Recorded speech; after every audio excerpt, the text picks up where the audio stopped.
جو یہ مجلس جو محفل ہے، چاہے 5 افراد چاہے 10 افراد ہوں، اور ذکر اہل بیت کا ہو، اصحاب محمد کا ہو، یہ باعث ثواب ہے، کار خیر۔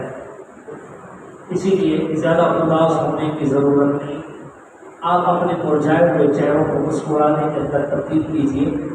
میرے دادا پیر حضرت مولانا عارف باللہ شاہ حکیم محمد اختر صاحب نور اللہ مرقدہ ایک مرتبہ بنگلہ دیش میں حضرت کا بیان لکھا ہے کہ وہاں 7-8 ہزار کا مجمع تھا، تو حضرت نے وہاں پر تقریر شروع کرنے سے پہلے جملہ کہا، میں بھی یہی کہتا ہوں۔ حضرت نے فرمایا کہ جو سنجیدہ چہروں والے ہیں وہ پیچھے چلے جائیں، اور جو خندیدہ مسکراتے چہرے والے ہیں وہ آگے آ جائیں۔ کیوں؟ فرمایا جہاں زیادہ سنجیدہ چہرے لے کر مجلس میں کسی بھی محفل میں بیٹھتا ہے تو وہ سنجیدہ چہرے والوں کو دیکھ کر خطیب کی طبیعت کھلتی نہیں ہے، وہ کہتے ہیں یار پتہ نہیں یہ مجھ پہ غصہ ہے، یہ پہلے سے غصے ہو کے آیا ہے۔ اس لیے آپ خندیدہ مسکراتے چہروں کے ساتھ بیٹھے، جن ہستیوں کا ذکر کر رہے ہیں وہ اللہ تعالیٰ کے ہاں مقام پا چکی ہیں اور ان کی فضیلت ہے، کوئی غم نہیں، وہ تو شہادت ہے اللہ کے ہاں، ان کے جو درجات ہیں اس کا تو ہم تصور ہی نہیں کر سکتے۔ لہٰذا فائدہ ان کے ذکر سے انہیں نہیں ہوگا، ان کے ذکر سے فائدہ ہمیں ہوگا کہ اللہ کے ہاں ہماری نیکی لکھی جائے گی، ہمارے نام اعمال میں اضافہ ہوگا، ہماری ایمان غیرت میں اضافہ ہوگا۔ اس لیے آپ مسکراتے چہرے کے ساتھ ذرا خوش سے توجہ سے بیٹھے گا، مختصر سی بات ہوگی تاکہ ہم شان اصحاب محمد اہل بیت دونوں کا مختصر تعارف، عظمت اور فضیلت، اور ہمیں کیا حکم ہے، ہمارا ان کے ساتھ کیا تعلق ہے، اسی پر انشاءاللہ گفتگو ہوگی۔ آگے میرے بھائی سمجھ آپ کھڑا کیجیے جو اب آپ کہتے ہیں کہ ہمیں سمجھ نہیں آئی۔ سب دو ہجری کسے کہتے ہیں؟ یاد رکھیے گا، ہم مسلمانوں کا جو اسلامی سال ہے اس کی ابتدا نبی پاک صلی اللہ علیہ وآلہ وسلم امام الانبیاء رئیس الانبیاء مولائے کل دانائے سبل ختم الرسل آمنہ کے در یتیم ہمارے اور پیارے پاک پیغمبر صلی اللہ علیہ وسلم نے جب مکہ سے مدینہ ہجرت فرمائی تھی، اس ہجرت کے ساتھ سے اس دن سے ہم مسلمانوں کے اسلامی سال کی ابتدا ہوئی تھی، اسی لیے ہجری سال کہا جاتا ہے۔ ہجری کی نسبت ہجرت کی طرف ہے۔ جب آپ مدینہ منورہ میں تشریف لے گئے سن 2 ہجری میں، جناب امام المتقین مسلمانوں کے خلیفہ چہاروں سیدنا علی المرتضیٰ رضی اللہ تعالی عنہ کا نکاح حضور کی پیاری لخت جگر خاتون جنت جناب طیبہ طاہرہ سیدہ فاطمہ الزہرا رضی اللہ تعالی عنہا کے ساتھ سن 2 ہجری میں ان کا نکاح ہوا۔ سن 3 ہجری میں جناب سیدنا علی المرتضیٰ کے گھر میں جناب سیدہ فاطمہ الزہرا رضی اللہ تعالی عنہا کے بدن سے ایک لڑکا پیدا ہوا۔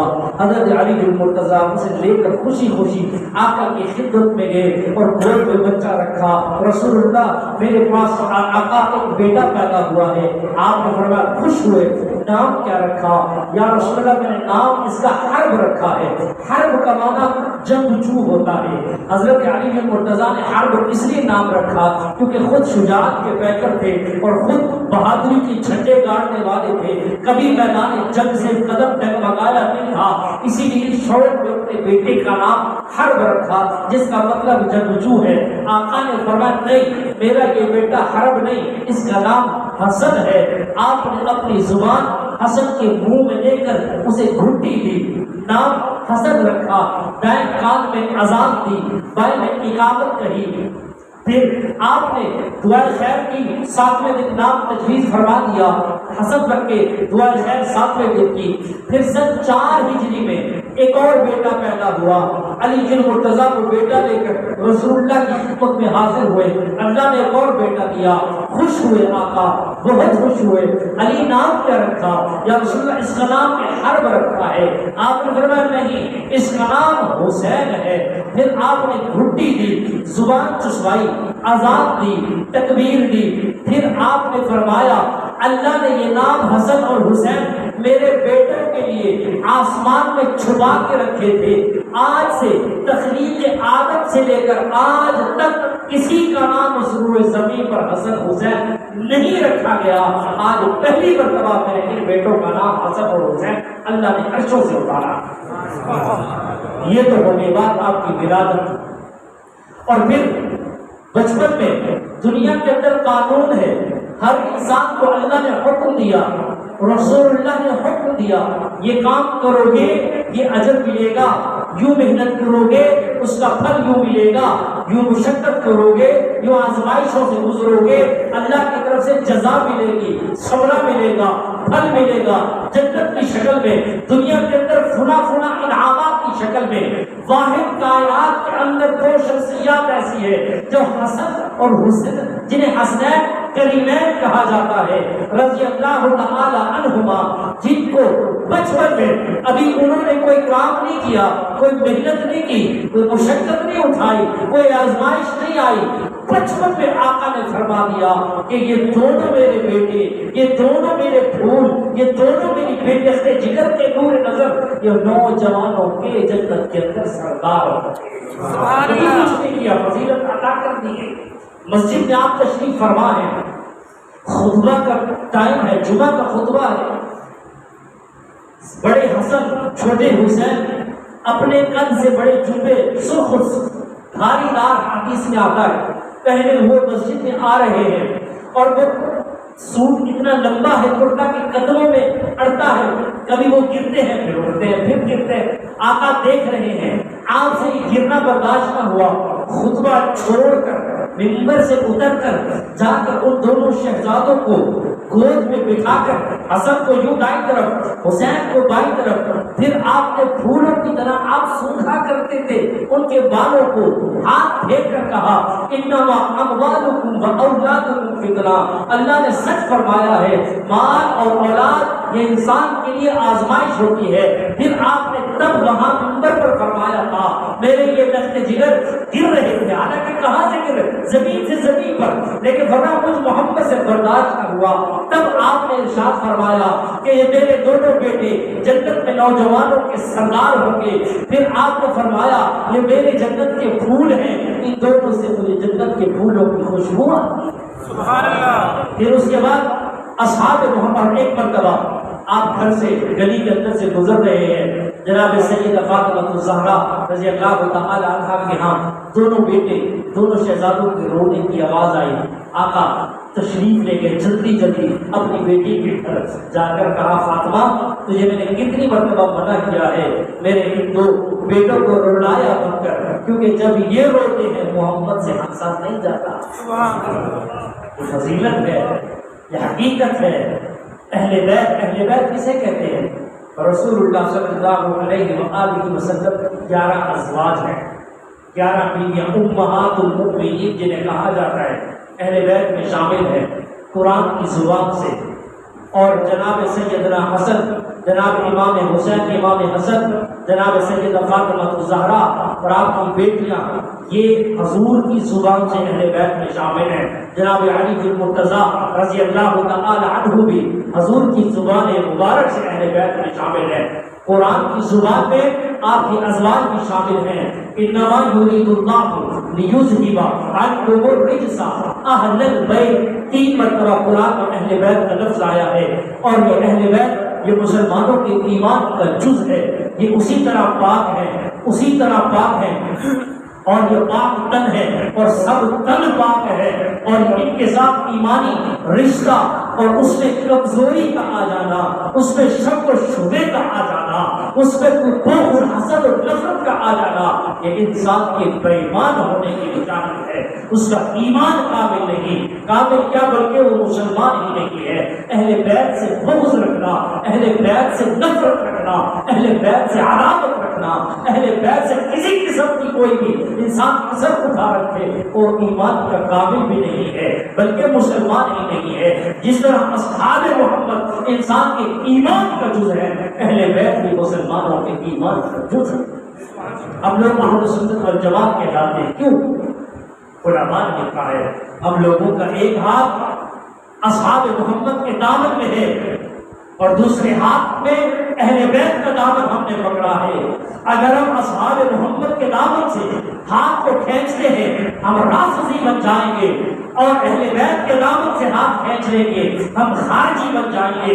اپنے دونوں ہاتھوں سے دونوں کے دامن کو سنبھال کے رکھیں گے، ہم اہل سنت والجماعت بن جائیں گے۔ ہمارے ایمان کا جز ہے۔ ایک تو بات یہ ہوگا، پھر صحابہ اکرام رضوان اللہ تعالیٰ عنہم اجمعین، اللہ نے صحابہ کو بھی، صحابہ کے دلوں میں جو عقیدت، جو احترام کا رشتہ تھا اہل بیت کے ساتھ، وہ کبھی نہ خطیب بیان کرتا ہے، نہ کوئی آج کا فراسی بیان کرتا ہے، نہ کوئی آج کا ذاکر بیان کرے گا۔ کیوں؟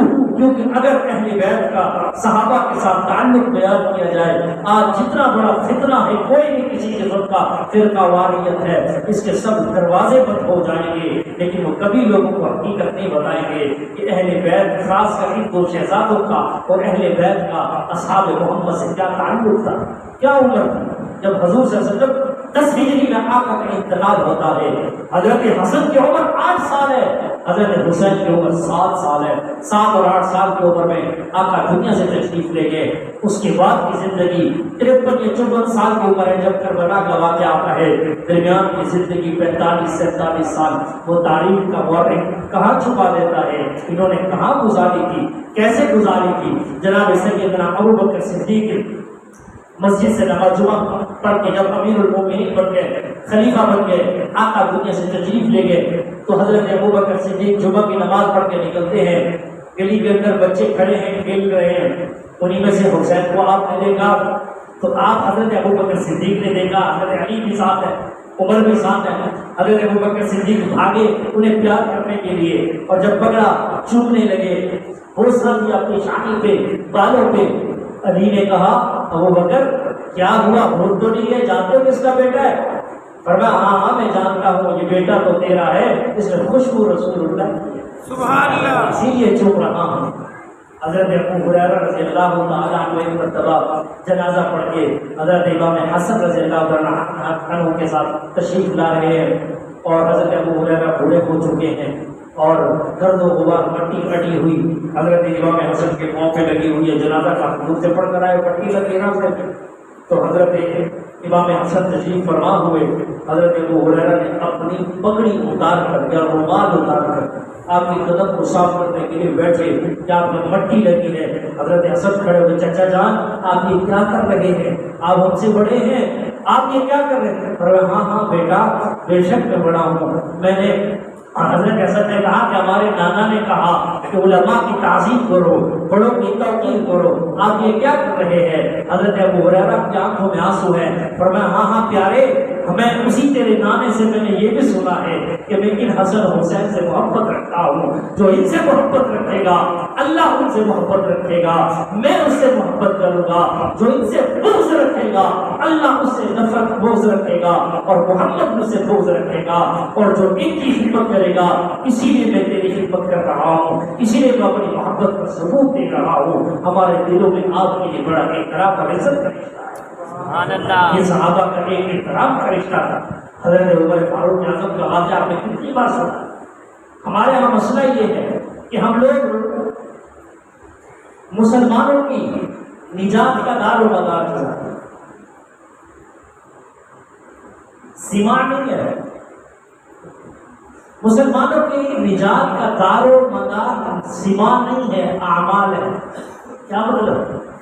ہم لوگوں کی نجات کا دار و مدار یہ نہیں ہے کہ ہم اچھی باتیں سنیں گے تو ہماری نجات ہو جائے گی، نہیں، فرمایا کہ تم اعمال پر اتر آؤ، عمل کرو گے تو نجات ہوگی، اچھی باتیں سننے پر نجات نہیں ہوگی۔ تو اچھی باتیں سننے کا مطلب ہے کہ کانوں کو مزہ دینا ہے، بس مزہ آنا چاہیے، بس بات ختم، بات نکلے واہ واہ واہ واہ مزہ آ گیا، بھائی عمل بھی کرو گے، نہیں عمل نہیں کریں گے، مزہ آ گیا۔ پھر ہم جب کسی بات کو ایک بار سنتے ہیں، 2 بار سنتے ہیں، تیسری بار کسی خطیب کی زبان سے سنتے ہیں، ہمارے ایک روایت بناؤ اور یار یہ بات تو میں نے پہلے بھی سنی۔ اچھا آپ نے پہلے کتنی بار سنی؟ 2 بار سنی۔ جب پہلی بار سنی تھی اس بات کو سننے کے بعد آپ کے دل میں محبت کے اور جذبات اٹھے تھے، عمل کیا تھا؟ نہیں۔ دوسری بار سنی تب آپ نے عمل کیا؟ نہیں۔ تو اس کا مطلب ہے صرف سن رہے ہیں عمل نہیں کر رہے، تو ہماری نجات اس امت کی اللہ نے وعدہ کیا اعمال پر، اعمال ہوگی تو نجات ہوگی، سما پر ہماری نجات کا دار و مدار نہیں ہے کہ صرف سنا۔ ان کے ذکر خیر ہمارے اس لیے بھی ہے، ایک تو اللہ ہمارے ایمان کی حلاوت کو بڑھائے، اللہ ہماری ایمانی غیرت کو بڑھائے، اور ان سے محبت اور عقیدت کی وجہ سے اللہ ہمیں عمل کی بھی توفیق عطا فرمائے۔ اسی لیے ان کے احوال اور ذکر اذکار کو بیان کیا جاتا ہے۔ جناب سیدنا عمر فاروق اعظم کو ایک مرتبہ حضرت حسین رضی اللہ تعالیٰ عنہ غالباً حضرت عمر کے بیٹے عبداللہ بن عمر کو کہا، حضرت عمر امیر المومنین ہے، خلیفہ وقت ہے، اور حضرت عمر نے حضرت حسین نے ایسے ہی ایک مرتبہ محبت میں اور ایسے ہی انداز میں کہہ دیا حضرت عمر کے بیٹے کو کہ تو ابن الغلام ہے، میرے غلام کا بیٹا، میرے غلام کا بیٹا ہے۔ حضرت عبداللہ بن عمر غالباً حضرت عبد الرحمن بن عمر تھے، عبداللہ بن عمر نے میرے ذہن میں نام نہیں آ رہا، تو فوراً آئے حضرت عمر کے پاس آ کر اپنا ٹکڑا رویا اور کہا کہ مجھے آج حسین نے مجھے کہا کہ تو میرے غلام کا بیٹا ہے۔ حضرت عمر تڑپ تھے، فرمایا واقعی ایسے کہا؟ جی جی انہوں نے ایسے کہا۔ فرمایا کہ جا انہیں کہے جو کچھ آپ نے زبان سے کہا ہے اسے پرچی پہ ذرا لکھ دیجئے، کاغذ پہ یا رکے پہ یا چمڑے پہ یا جو ہے پتے پر لکھ دیجئے۔ وہ چلے گئے، جا کر کہا آپ نے مجھے غلام کا بیٹا کہا، ذرا لکھ دیجئے، اور کہا میں لکھ دیتا ہوں۔ حضرت حسین نے لکھ دیا کہ تو میرے غلام کا بیٹا ہے۔ حضرت عمر کے پاس لے کر آئے، عمر کبھی چومتے ہیں، آنکھوں سے لگاتے ہیں، کہا بیٹا جب میں دنیا سے چلا جاؤں میرے لیے یہی کافی ہے، اسے میرے کفن میں رکھ دینا تاکہ میں جب رسول اللہ کے پاس پیش ہوں مجھے آقا پوچھے عمر کیا لے کر آیا ہے، میں کہوں آقا اور تو کچھ نہیں میرے پاس، ہاں میں نے آپ کے خاندان کی غلامی کی ہے، اور ثبوت کے لیے دیکھیے میں آپ کے نواسے کا رکا لے کر آیا ہوں۔ انہوں نے لکھا ہے کہ عمر میرا غلام ہے، میرا بیٹا اس کا غلام کا بیٹا ہے، تو یہ میں بطور ثبوت کے پیش کروں گا، میری نجات کے لیے یہ بات لکھا۔ شادی ہوئی ہے علی کی فاطمہ کی، گواہ کون ہے؟ علی اور فاطمہ کی شادی کی، حضرت جناب ابوبکر صدیق خلیفہ اول، خلیفہ بلا فصل، جناب عمر فاروق اعظم خلیفہ دو گواہ ہیں، اور خرچہ کس نے اٹھایا؟ پورا خرچہ مکمل جناب سیدنا عثمان غنی رضی اللہ تعالی عنہ نے علی کی شادی کر مکمل عثمان بن عفان نے کیا۔ محبت اور آپس میں رشتے داری کو دیکھو۔ کربلا کا سب سے پہلا شہید کون تھا؟ محمد اوسط بن علی تھا، حضرت حسین کا بھائی تھا، حضرت علی کا بیٹا ہے سگا، محمد اوسط ابن علی ہے۔ سب سے پہلے اس کی لاش گرتی ہے کربلا میں، 72 میں سے 21 افراد اہل بیت کے ہیں، اور جب سب پہلے لاش گری ہے ذرا بتاؤ نا، پوچھو نہیں رونے والوں سے کہ بھی بتاؤ کربلا کے اندر حضرت حسین کو تو روتے ہو، باقی 21 جو تھے وہ بھی اہل بیت کے چشم و چراغ تھے۔ کتنی خون تھا جو زمین پر اٹھا گیا، پہلا شہید کون تھا بتاؤ ذرا؟ نہیں بتائیں گے، کیوں؟ اگر بتائیں ان کے عقیدے پہ چوٹ پڑتی ہے، مسلمانوں کا عقیدہ مضبوط ہوتا ہے، ہمارے دلائل مضبوط ہوتے ہیں۔ پہلے شہید کا بھی اگر تذکرہ کر دیا جائے، کون تھا؟ محمد اوسط ابن علی، حضرت علی کا بیٹا۔ کس بیوی سے تھا؟ امامہ کون ہے؟ رسول اللہ کی پہلی بیٹی جناب سیدہ زینب رضی اللہ تعالی عنہا کی بیٹی، حضور کی نواسی ہے امامہ، حضرت علی کی حضرت فاطمہ کی بھانجی ہے۔ جناب سیدہ فاطمہ جب انتقال فرمانے لگی، علی سے کہا آپ نے شادی کر دی ہے، لیکن میں آپ کو بتاتی ہوں کس سے شادی کرنی ہے، ایسی سے جس میں میری اخلاق اور عادات ہو اور اس میں حیا ہو، آپ کی خدمت کا جذبہ بھی ہو، میرے بیٹوں کی تربیت بھی کر سکے اور میرے بیٹوں کا خیال بھی رکھے۔ علی نے کہا فاطمہ ایسی کون ہے جو تیری طرح میرا خیال رکھے اور تیری طرح اپنے بیٹوں پر اپنی جان نچھاور کرے؟ کون ہے جو تیری طرح حیا والی ہو، تیری صفات اس میں ہو؟ جناب سیدہ فاطمہ زہرا رضی اللہ تعالی عنہا نے کہا علی المرتضی، ہاں وہ میری بھانجی امامہ ہے جو زینب سیدہ زینب کی بیٹی ہے۔ حضرت فاطمہ کے انتقال کے بعد حضرت فاطمہ کی بھانجی امامہ کے ساتھ حضرت علی المرتضی نے نکاح کیا۔ اس سے جو پہلا بیٹا پیدا ہوا وہ محمد الاوسط ابن علی ہے جو کربلا کا سب سے پہلا شہید ہے۔ عقیدے پر چوٹ کیسے پڑے آپ کو؟ مولوی صاحب آپ نے کہا کہ ہم رونے والوں کے عقیدوں پر چوٹ پڑے گی، کیونکہ وہ کہتے ہیں جناب سید رسول اللہ صلی اللہ علیہ وسلم، سیدنا رسول اللہ صلی اللہ علیہ وسلم کی ایک بیٹی ہے، آپ کی 4 بیٹیاں ہیں۔ قرآن نے بھی کہا، قرآن سے بھی ثابت ہے، قرآن میں جہاں حضور کی کل ازواجی کا وبناتک کا لفظ آیا ہے، اگر ایک بیٹی ہوتی اللہ وبناتک نہ کہتے، بنتک کہتے، اللہ نے بنات کہا ہے، حضور کی 4 بیٹیاں ہیں۔ اس کی دلیل یہ ساری آپ رشتہ داریاں اٹھا کر دیکھو تب پتہ لگے گا کہ رسول اللہ کی 4 لخت جگر ہے اور 4 بیٹیاں ہیں، ان میں چھوٹی جناب سیدہ فاطمہ الزہرا ہے، اور ان سے سب سے پہلے حضور سے انتقال کے بعد سب سے پہلے جو کئی 6 ماہ میں جناب سیدہ فاطمہ الزہرا کا انتقال ہوا اور رسول اللہ کے پاس جا کر ان سے ملی۔ حسین سید، حسین آقا، حسین منجا، حسین مقبہ، حسین مرشد، حسین مولا، حسین اعلیٰ، حسین اولا، حسین مہر و وفا کی ہستی، حسین صبر و رضا کی ہستی، حسین شرم و حیا کی ہستی، حسین جود و سخا کی ہستی، حسین باغ نبی کی خوشبو، حسین میرے علی کی خوشبو، حسین سے ہر ولی کی خوشبو، حسین ہے زندگی کی خوشبو، حسین مالک ہے خود کا بھی، حسین منزل ہے راستہ بھی، حسین سایہ اور گھٹا بھی، حسین بخشش اور عطا بھی، حسین قرآن کی جیسے آیت، حسین عزت، حسین عظمت، حسین میرے نبی کی چاہت، حسین ہم سب کی ہے محبت، حسین سچ کا مزاج بھی ہے، حسین دین کا خراج بھی ہے، حسین سچ کا مزاج بھی ہے، حسین زندہ کا آج بھی ہے، حسین ملت کا تاج بھی ہے، حسین جنت کا شہزادہ، حسین باقی کا ہے لبادہ، حسین سید کا خانوادہ، حسین زندگی کا ہے جادہ، حسین امت کی آبرو ہے، حسین حق سچ کی گفتگو ہے، حسین باطل کے دل بدو ہے، حسین کا حجر سرخرو ہے، حسین عظمت کا استعارہ، حسین پیارا بہت ہی پیارا، حسین بنتا نہیں دوبارہ، حسین بس ایک ہی ستارہ، حسین وحدت کا جام نادر، حسین عالی مقام نادر، حسین میرا امام نادر، حسین کو ہے سلام۔ سبحان اللہ، کیا مشکل ہوگا بس زندہ باد، زندہ باد۔ کیا اہل بیت کی محبت اور عقیدت کا کیا کچھ ہمارے ایمان کا جز ہے۔ اب آئیے اصحاب محمد، صحابہ کون؟ صحابی کسے کہتے ہیں؟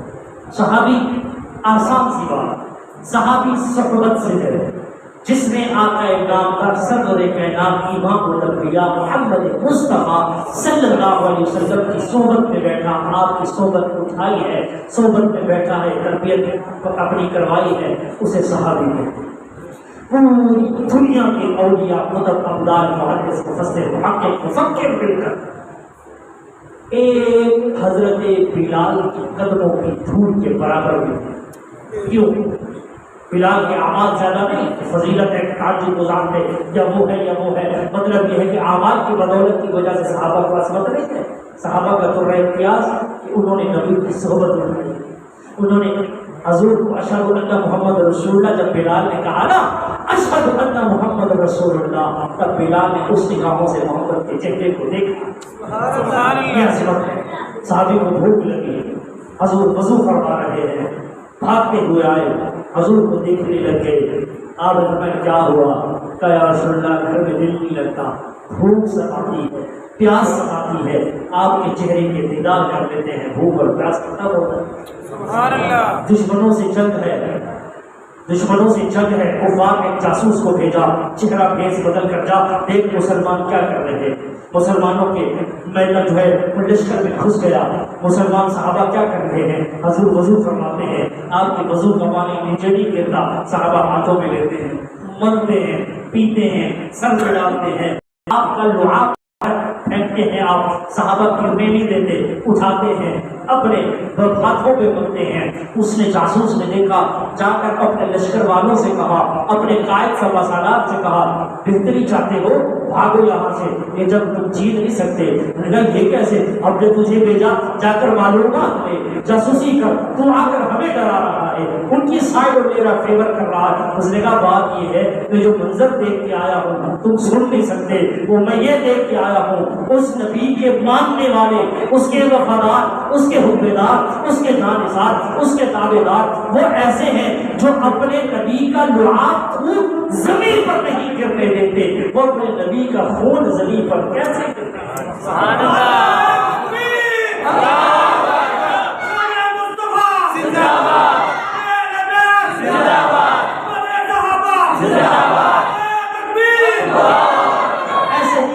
قیمتی علماء، قیمتی خدا کی قسم قیمتی علماء شہید ہوئے۔ کیوں؟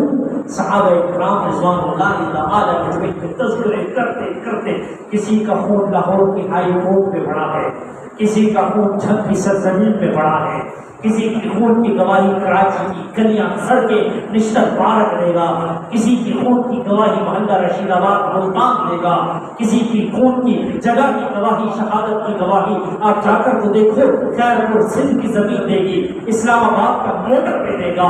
کتنے قیمتی خون کے صرف اس بنا پر کہ ہم مرتے مرتے مت ہو جائیں گے، اصحاب محمد کی عظمت میں آنچ نہیں آنے دیں گے، ان کی شان پہ آنچ نہیں آنے دیں گے۔ کیوں؟ وجہ یہ تھی کہ وہ وفادار نبی کے تھے، وہ وفادار اپنے نبی کے تھے، وہ حبدار اپنے نبی کے تھے، انہوں نے نبی پر قرآن اترتے دیکھا ہے، انہوں نے نبی کو بولتے ہوئے دیکھا ہے، انہوں نے نبی کو کھاتے ہوئے دیکھا ہے۔ گھر کی چار دیواری کی آقا کی زندگی، سونا، کھانا پینا، بیت الخلا اور رات کے معمولات، دن کے معمولات، گھر کی ساری زندگی یہ اہل بیت نے ہمیں بتائی ہے، کیونکہ وہ نبی کے گھر والے تھے۔ حضور کی جنگ کی زندگی، مسجد کی زندگی، بازار گلی کی زندگی، آپ کا چلنا پھرنا، اٹھنا بیٹھنا، خطابت، منبر، سب کچھ یہ ہمیں بتایا ہے، اصحاب محمد نے بتایا ہے، کیونکہ وہ حضور کے در والے ہیں۔ ہم گھر والوں کے بھی غلام ہیں، رسول اللہ کے در والوں کے بھی غلام۔ سبحان اللہ۔ اسی لیے رسول اللہ نے فرمایا رہا کہ میں تمہارے درمیان دو چیزیں چھوڑ کے جا رہا ہوں، ایک اللہ کا قرآن ہے، ایک اپنے اہل بیت کو چھوڑ کے جا رہا ہوں۔ حضور نے کیوں کہا میرے صحابی کالنجوم، ستاروں کی طرح ہیں؟ حضور نے کیوں کہا میرے اہل بیت نوح کی کشتی کی طرح ہے؟ نوح کی کشتی کہاں جو سمندر میں چلتی ہے، کشتی کا خشکی سے کیا تعلق ہے؟ رسول اللہ نے کیوں کہا میرے صحابہ ستاروں کی مانند ہے؟ علماء نے بڑا خوبصورت نقطہ نکالا ہے، فرمایا اس لیے اہل بیت کو کشتی نوح سے تشبیہ دی ہے۔ کیوں؟ کیونکہ جب حضرت نوح، آپ کو معلوم ہے 950 سال سے انہوں نے تبلیغ کی، 80-83 افراد کلمہ پڑھے، صرف 950 سال میں۔ ضروری نہیں ہے کہ ہم جو محنت کرتے ہیں 5-10 سال 20 سال ہم نے محنت کی، ہمارے محنت کا پھل ہمیں فوراً نظر آ جائے۔ کبھی کبھی انسان کے اخلاص اور محنت کا پھل انسان کو 40 سال کے بعد میں ملتا ہے۔ حضرت یعقوب حضرت یوسف سے جدا ہوئے تھے، 40 سال کے بعد حضرت یعقوب کی دعا قبول ہوئی، یوسف اپنے باپ کو جا کر ملے تھے 40 سال کے بعد۔ اسی لیے فرمایا کہ دعا مانگتے ہو لا یعجل، دعا کے بعد جلد بازی نہ کرو، بس تمہارا کام ہے مانگنا۔ ہم اللہ کے در کے فقیر بھکاری ہیں، سائل مانگتے ہیں، پڑے رہو، مانگتے رہو۔ قبولیت کب ہوگی؟ وہ بہتر جانتا ہے جب قبول ہوگی تو تمہیں اس کے ثمرات دکھائے گا۔ جلد بازی نہیں مانگو، اگر جلد بازی مانگتے ہو اللہ سے، اور اگر اللہ جلد بازی کرے تمہاری دعاؤں کو قبول کرنے میں، پھر یاد رکھنا اللہ ہمارے گناہوں پر سزا میں بھی جلد بازی کر سکتے ہیں۔ اگر ہمارے سزا دینے پر جلد بازی کی اس نے، ہم میں سے کوئی بھی یہاں نہ بیٹھا ہوتا۔ میرے اور آپ کے عیبوں کو چھپایا کس نے؟ میرے عیبوں کے پردے چھپائے ڈالے کس نے؟ سفید پوش بنا کر یہاں بٹھایا ہے کس نے؟ کیا پتا آپ سے بڑا گنہگار میں کون ہے، کتنا بڑا گنہگار کوئی نہیں کہہ سکتا۔ رب محمد کی قسم اس رب کا احسان ہے، حضور کی دعا کو تو میرے اور آپ کے گناہوں کو چھپا دیا، پردہ ڈالا ہے۔ تو جب اللہ نے پردہ ڈالا ہے رسول اللہ کی دعا کو بدولت، تو ہمارے لیے رحمت للعالمین حضور ہوئے کہ نہ ہوئے؟ اسی نبی کے پیارے، آپ کے وفادار، آپ کے جانثار، آپ پر جان نچھاور کرنے والے صحابہ ہیں، جن پر قربان ہو گئے ہمارے بڑے بڑے علماء، بڑے بڑے قاضی۔ تو یہ اصحاب محمد ہمارے ایمان کا جز، ہمارے ایمان کا جز ہے۔ سارے کے ساتھ ہمیں بات کرنا آتا کیوں کہا نوح کی کشتی ہے اہل بیت؟ اس لیے کہ حضرت نوح نے بات یہاں سے شروع کی، 950 سال قبل 1384 افراد میں اسلام لائے، اور جب سیلاب آیا اور پانی بخار تنور کے بیچ پانی، آسمان سے پانی، زمین سے پانی، نوح کی کشتی تیرنے لگی، اور کشتی نے 6 مہینے کے بعد جو مقام جبل جودی پر آ کر مقام پر ٹھہری، اور مسلمان کو حضرت نوح کو آدم ثانی کہا جاتا ہے۔ آدم ثانی کیوں کہا جاتا ہے؟ کیونکہ تخلیق، انسانیت کی تخلیق حضرت آدم سے شروع ہوئی۔ سب سے پہلے انسان حضرت آدم تھے، حضرت نوح تک جو کشتی میں سوار ہے، اس کے علاوہ جتنے تھے سب غرق ہو چکے تھے، پوری روئے زمین پر طوفان سیلاب آ چکا تھا، سارے غرق۔ وہ جو 80-83 افراد تھے اہل ایمان، انہی میں سے بے اور آپ کی نظر چلی ہے، اسی کو، اسی لیے حضرت آدم کو نوح کو آدم ثانی کہا جاتا ہے۔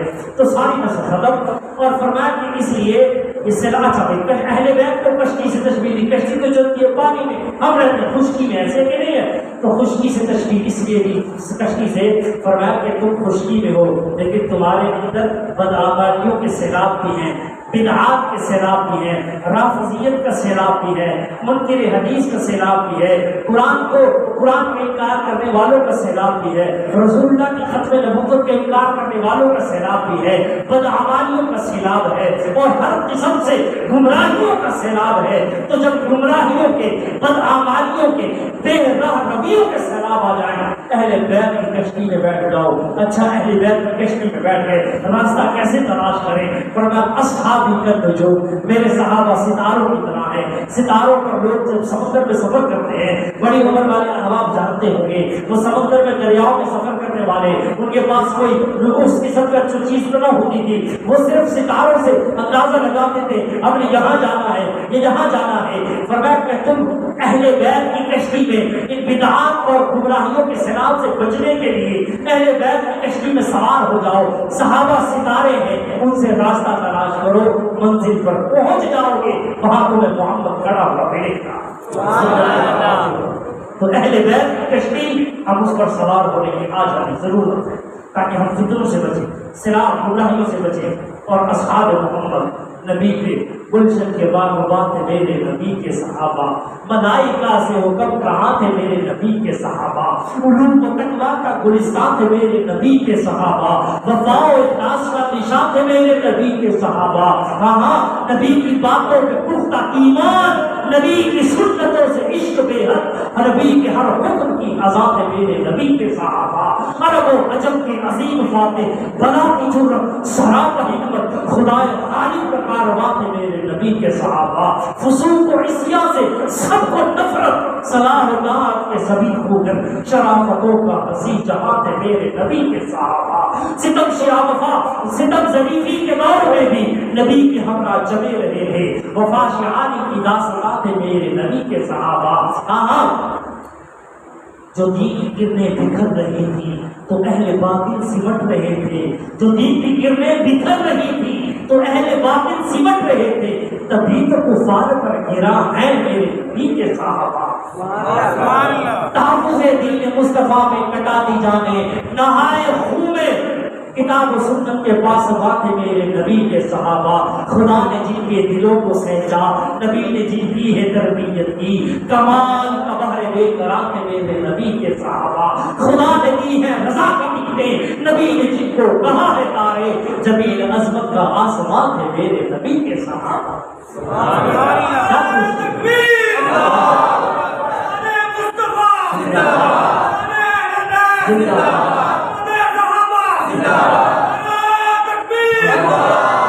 آج یہ عہد اور یہ پیغام لے کر جائے اپنے گھروں میں، ہم اصحاب محمد سے محبت کرنے والے، ہم اہل بیت سے محبت کرنے والے، اہل بیت کے قدموں کی خاک کو اپنی آنکھوں کا سرما بھی غنیمت اور سعادت سمجھنے والے، اصحاب محمد کے قدموں کی دھول کو اپنے چہرے پر سجانے والے، ہمارے لیے یہی ہے، اور ہم یہی سے ہمارا ایمان بچے گا، وغیرہ ایمان بچنے کا اور کیا طریقہ ہے؟ لہٰذا بات کا خلاصہ یہ نکلا کہ اصحاب محمد ہمارے ایمان کا جز ہے، اہل بیت ہمارے ایمان کا جز ہے۔ دونوں ہمارے سروں کے تاج ہیں، ان کی کوئی آپس میں جو ہے ان کی نفرت نہیں تھی، کوئی صحابہ اور اہل بیت کی دشمنی نہیں تھی، سب محبت، عزت، خلوص کا رشتہ تھا، احترام کا رشتہ تھا۔ اگر یہ رشتہ نہ ہوتا، حضرت حسین کے بیٹے کبھی ان کا نام ابو بکر نہ ہوتا، عمر نہ ہوتا، عثمان نہ ہوتا، حسن کے بیٹوں میں کسی عمر عثمان علی نام نہ رکھتے، حضرت عمر بھی اور کتنے صحابہ نے اپنے اہل بیت کے ناموں پر اپنے بچوں کے نام رکھے ہیں۔ یہ نام رکھنا بتاتا ہے کہ محبت تھی، عقیدت تھی۔ لہٰذا ان تذکروں کا مقصد کیا ہے؟ اللہ ہمارے دریچوں کو کھول دے، ہمارے ذہن کی ان دیواروں کو، دروازوں کو کھولے، گمراہی کو اتارے، روشن کرے ہمارے دل و دماغ کو۔ آج فطروں کا دور ہے میرے بھائیوں، اپنا ایمان بچاؤ۔ بڑی عمر کے افراد جن کی اولادیں ہیں میں ان سے کہوں گا یقین جانیے ایسے فتنے ہیں کبھی آپ کے سامنے کھڑے ہیں، آپ کو پتہ نہیں لگے کہ فتنہ ہے۔ آپ کے نوجوان نسل کو گمراہ کرنے کے لیے بڑی بڑی لابیز آج کام کر رہی ہے، بڑی بڑی لوگ سوشل میڈیا پہ کام کر رہے ہیں، ہمارے نوجوانوں کے مستقبل سے گر رہے ہیں۔ اپنے بچوں کے مستقبل کو سنبھالیے، اپنے بچوں کے ایمان کی حفاظت کیجیے۔ یہ ایمان بہت بڑی غنیمت ہے۔ اگر میرے حضرت جی، میرے شیخ العرب والعجم، میرے مربی، میرے مرشد عارف باللہ حضرت مولانا شاہ جلیل احمد اخوند صاحب دامت برکات حضرت فرماتے ہیں اگر ایمان بچاتے بچاتے بس مرتے دم تک ایمان بچا کر لیں گے، آئے کام اللہ بنانے کا، بس ایمان کو بچاؤ۔ اور حضرت نے فرمایا ایمان کا بچانا اتنا ضروری ہے، کوئی نہیں کہہ سکتا میں صبح کو مسلمان اور شام کو بھی مسلمان رہوں نہیں۔ ہمارے ذہن میں شکوک و شبہات ڈالے جاتے ہیں۔ کافر کا مطلب یہ نہیں ہوتا کھلا کھلا کفر میں انکار کرے۔ خدا کی قسم کتنے ایسے مسلمان پھرتے ہیں، کب سے وہ اپنے دعوت سے اسلام کو جھٹک چکے ہیں، ان کے گھر والوں کو بھی پتا نہیں کیوں ان کے ذہنوں میں شکوک و شبہات ڈالے جاتے ہیں، کبھی صحابہ کے بارے میں، کبھی قرآن کے بارے میں، کبھی نبی کے بارے میں، کبھی دین کے بارے میں، کبھی روزوں کے بارے میں، کبھی زکات کے بارے میں، کبھی قربانی کے بارے میں۔ یہ شکوک و شبہات ہم پر نہیں ہے، مولویوں پر نہیں ہے،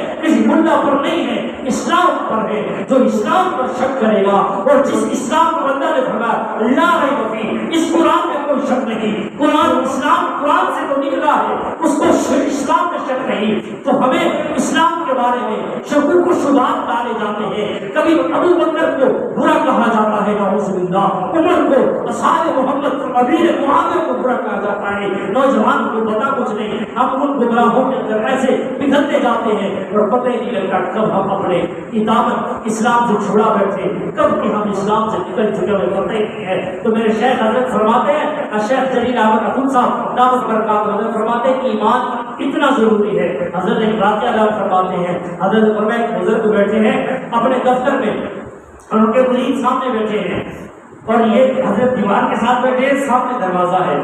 حضرت نے فرمایا اگر مجھے اللہ کی طرف سے ابھی حکم آ جائے کہ تمہیں ہم یہاں پر موت دے یا دروازے پر چلے جاؤ، وہاں پر پہنچو گے تمہیں ولایت ملے گی، ولایت جسے ولی کہا جاتا ہے، دروازے پر پہنچو گے ولایت ملے گی۔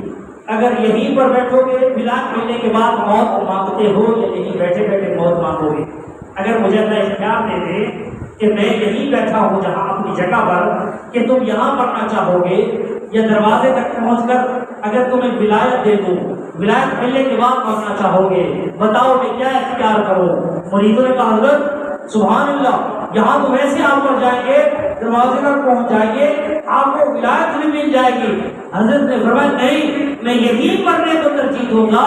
کیوں؟ فرمایا اس لیے کیا پتا اس دروازے تک پہنچتے پہنچتے میرا ایمان بھی سلامت رہتا ہے کہ نہیں رہتا۔ ایمان کی اتنی حفاظت ضروری ہے، کوئی پتا نہیں آج ہمیں کیا ہے کل کیا ہے۔ اللہ سے عافیت مانگو اپنے گھر والوں کے لیے، اپنے بچوں کے لیے، اور اپنے بچوں کو دینی خطوط پر تربیت کرو۔ سکول پڑھاؤ، خالص انگریزی میں جو بنانا چاہتے ہو پڑھاؤ، اچھے سے اچھے دینی تعلیم دو، اچھے سے اچھے دنیاوی تعلیم دو، کبھی کو محتاج نہ رہے، اسے پڑھاؤ لکھاؤ ضرور، وہ جاہل نہ رہے، دنیا کی تعلیم دلاؤ وہ جاہل نہ رہے، پڑھا لکھا ہوگا، بات کو سمجھے گا، پک کرے گا، لیکن اپنے بچوں کی دینی خطوط پر تربیت ضرور کرو۔ آج یہ دین ہمارے گھروں سے نکلتا جا رہا ہے، بہت افسوس کی بات ہے، ہمارا بیٹا بیٹی شادی کے قابل ہو گیا، ہم شادی بچوں کی کب کرتے ہیں جب دکان پر بیٹھنے کے قابل ہوگا اس کی شادی کرتے ہیں، ابھی فیکٹری چلانے میں قابل ہو گئے شادی کرتے ہیں، ابھی جی جوان ہو گیا بس یہ کاروبار سنبھال لیتا ہے شادی کرتے ہیں، شادی چلانے کے لیے کی چیزیں دیکھنی پڑتی ہیں۔ تو بھائی یہ دیکھو وہ انسان بھی بنا ہے کہ نہیں بنا، فیکٹری چلانے کے قابلوں کے انسان بنا کہ نہیں بنا، اسے پتا ہے، آج ہمیں پتا ہی نہیں کون کتنے ہم رشتے ہیں نوجوان جو کرتے ہیں سنت سمجھ کر،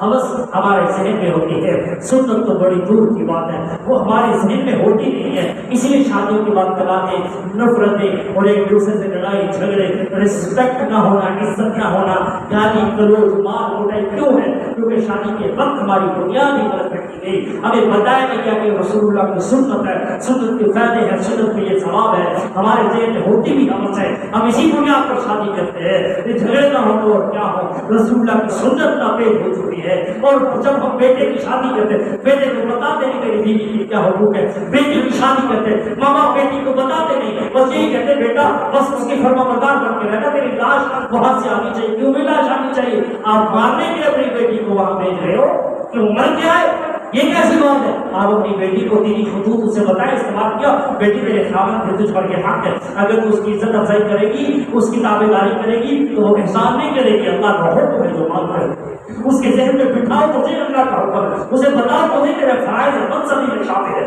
اسے بتاؤ تو صحیح کہ خاوند کی کیا حقوق ہے، اسے بتاؤ تو صحیح کہ تیرے ساس سسر میں تجھ پر کیا حقوق ہے، اسے بتاؤ تو صحیح کہ تیرے دیور اور جیٹھوں کے تجھ پر کیا حقوق ہے۔ ہم بتاتے نہیں، بس ہو جاتے ہیں، بس غلامی کرنے کے لیے آئی ہے، بس تمہاری ہے، اب ہمارے گھر میں سارے کام تیرے ذمہ، اور خاوند صاحب کبھی محبت سے آ کر بولے گا نہیں بیوی سے، کبھی دو پیار کے بول بولنے نہیں ہے، کبھی آ کر مسکرا کر بیوی کی طرف دیکھنا نہیں ہے، اور تو چاہتا ہے کہ ساری دنیا تیری عزت کرے، تیری بیوی کی عزت کی طرف گار ہے، تو بھی اسے عزت دے، تو چاہتا ہے لوگ اسے پیار سے بات کرے، کیا تیرے گھر میں بیٹھے وہ پرائی لڑکی سب سے وفاداری، زیادہ وفاداری عورت میں ہوتی ہے، مرد سے زیادہ وفاداری عورت میں ہوتی ہے۔ میرے شیخ فرماتے اس لیے کہ عورت فرمایا کہ ایک عورت صرف اسلام کی بنیاد پر، کلمے کی بنیاد پر ایک غیر مرد کے لیے اپنی ماں کو، اپنے باپ کو، اپنے بھائیوں کو، اپنی بہنوں کو، اپنے بچپن کی سہیلیوں کو، اپنے رشتہ داروں کو چھوڑ کر ایک غیر مرد کے لیے جب اس کے لیے محرم بن چکا ہے، صرف کلمے کی بنیاد پر چھوڑ کر آتی ہے۔ فرمایا جگرا کسی مرد کا ہے، عورت کا ہے، وہ وفا کی دیوی ہے، تم کبھی آ کر اسے وفا کو طلب کرو، وفا دے کر تو دیکھو تمہیں وفا ملے گی، عزت دے کر تو دیکھو تمہیں عزت ملے گی، احترام کا رشتہ قائم کر کے تو دیکھو، کبھی دو آنسو سے پوچھ کے تو دیکھو۔ حضرت اللہ شاہ بخاری رحمۃ اللہ علیہ کا جملہ ہے، فرماتے ہیں کہ لوگوں تمہیں کیا پتا، جب گھر میں وہ بیوی بیٹھی تمہاری اپنے گھر بار کو چھوڑ کر یہاں ایک پرائے مرد کے لیے تو محرم بن چکا ہے، گھر چھوڑ کے آتی ہے، آٹا گھونٹتی ہے، تم سمجھتے ہو آٹے میں نمک زیادہ ہے، فرمایا یہ بھی تو ہو سکتا ہے وہ اپنے آٹے کو گھونٹتے ہوئے، اپنے گھر والوں کا خیال کرتے ہوئے، اپنے ماں باپ کے ساتھ گزارے ہوئے بچپن کے لمحات کو یاد کرتے ہوئے، اپنے بھائی بہن کی لڑائیوں کو بچپن میں یاد کرتے ہوئے، وہ محبت وہ لاڈ کو یاد کرتے ہوئے، اس کی آنکھوں سے آنسو گرا ہو، وہ آنسو جا کر آٹے میں ملے ہو، وہ نمک تیز ہوا ہو، تجھے کیا پتا یہ نمک اس کی آنکھوں کا عرق ہے، جو خون جگر کا ہے، وہ جگر کا خون آنکھوں سے بہتا ہے، آنسو کی شکل میں بہتا ہے۔ اور میں تمہیں کیا معلوم وہ کہاں سے کی آنسو بہا رہی ہے، کبھی دولت نے جا کر اس سے پوچھا ہے کہ تو نے میرے ساتھ 30 سال گزارے ہیں، کیا ان سے کچھ شکایت رہی، کیسے گزارے؟ اور حضرت عمر فاروق اعظم کو ایک شخص نے کہا حضرت مجھے اپنی بیوی کو طلاق دینی ہے، مجھے پسند نہیں ہے، میرے معیار میں پورا نہیں کرتی۔ حضرت عمر فاروق اعظم نے فرمایا وہ ظالم کبھی یہ غور کیا جب تو بیمار ہوتا ہے تیرے بچوں کے پیشاب پخانے دھلانے والی تیری بیوی ہے، تیرے بچوں کے تیرے کپڑے غلط اور ناپاک ہر قسم کے میلے کپڑے دھونے والی تیری بیوی ہے، تیرے گھر کی دیکھ بھال کرنے والی تیری بیوی ہے، تیری صفائی ستھرائی کھانا پینا وقت پر ہر چیز تجھے دینے والی، کبھی وہ گھومت بنتی ہے تیرے لیے، کبھی محنت بنتی ہے اپنے بچوں کے لیے، کبھی وہ تیرے لیے جمعدار بنی ہوئی ہے، کبھی تیرے لیے کچھ بنی ہوئی ہے، کبھی برج کھانے میں کھڑی ہے، سارے گھر کو چمکتے سدھارتی ہے، صفائی ستھرائی شام کو تیرا انتظار کر کے تجھے کھانا کھلا کر سکون سے تو بستر پر جاتا ہے، تیرے جسم سے سکون کا ذریعہ بھی وہی، تیرے جسمانی اور روحانی اور ذہن کے سکون کا ذریعہ بھی وہی ہے۔ فرما تو کہتا ہے تو تجھے بیوی سے محبت نہیں ہے، فرما اپنا معیار بدل، اپنا معیار بدل، جو تو نے ذہنوں میں تصورات کی دنیا بنائی ہوئی ہے نا، ایسے ہونی چاہیے میرے خوابوں کی مجنو اور لیلا، ایسے ہونی چاہیے میرے خوابوں کی، میری ڈریم گرل ایسے ہونی چاہیے۔ وہ خوابوں میں آپ نے اور سوچ ہوتا ہے، حقیقت کی زندگی اچھوڑ ہوتی ہے، اس میں کچھ لو دو کی پالیسی ہوتی ہے، لہذا اپنے گھروں کو برباد ہونے سے بچائیے، عزت دیجیے ہر کسی کو، بڑوں کو عزت دیجیے، چھوٹوں سے محبت کیجیے اور اپنے بچوں کی دینی خطوط پر تربیت کیجیے، علماء کی عزت و احترام کیجیے، مساجد کا احترام کیجیے، اللہ والوں کی صحبت میں بیٹھیے، فتنوں سے بچیے۔ اللہ تعالیٰ ہمیں ان باتوں پر عمل کرنے کی توفیق عطا فرمائے۔